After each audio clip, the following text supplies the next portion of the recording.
This is Austin Liddy Limits, where authors talk to authors about books and the craft of storytelling. Sponsored by Blue Ink Review, because typing the end is just the beginning. Find out more at blueinkreview.com.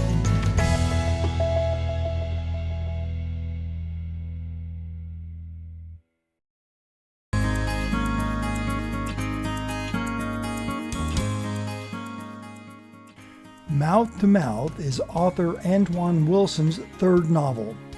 A summer reading list pick by President Obama and one of Time magazine's best books of 2022, it follows the story of a man who saves the life of a stranger and the way their lives become entangled afterwards.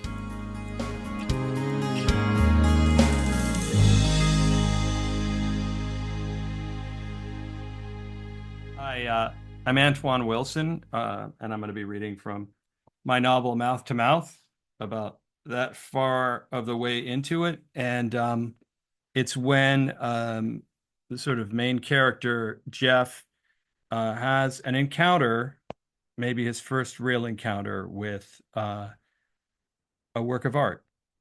He's backstage at Sotheby's and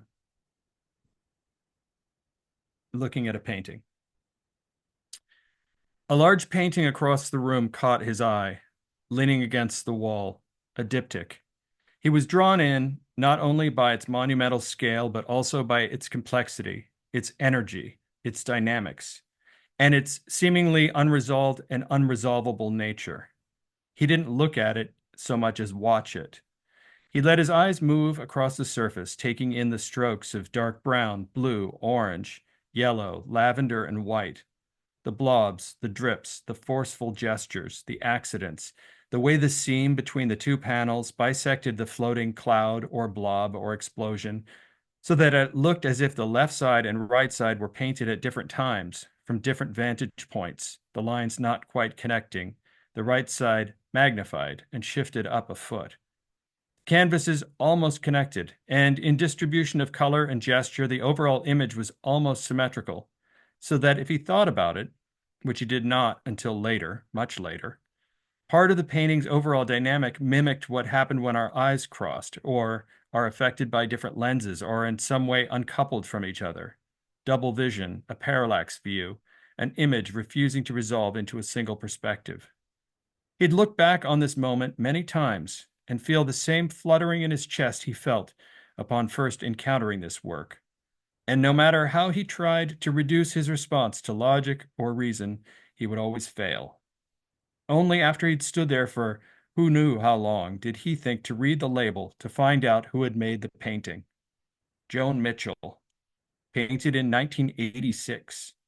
Both the plainness of the name and the recent date didn't fit for him the idea of artistic genius, which was, he had been taught, always foreign and always old. The estimate seemed too low for such a profound work, at least compared to the numbers he'd come into contact with while working at FAFA. Though when he thought about it in the context of real-world funds, the low estimate comprised 10 years of his earnings.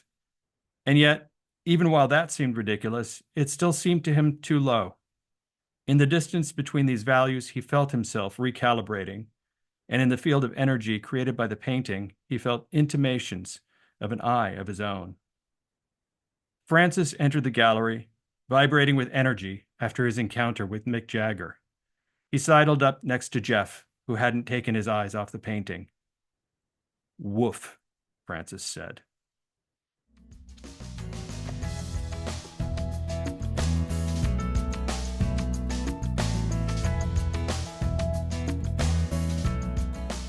This has been a presentation of Austin Liddy Limits, made possible with help from our good friends at Blue Ink Review, where typing the end is just the beginning. Find out more at blueinkreview.com.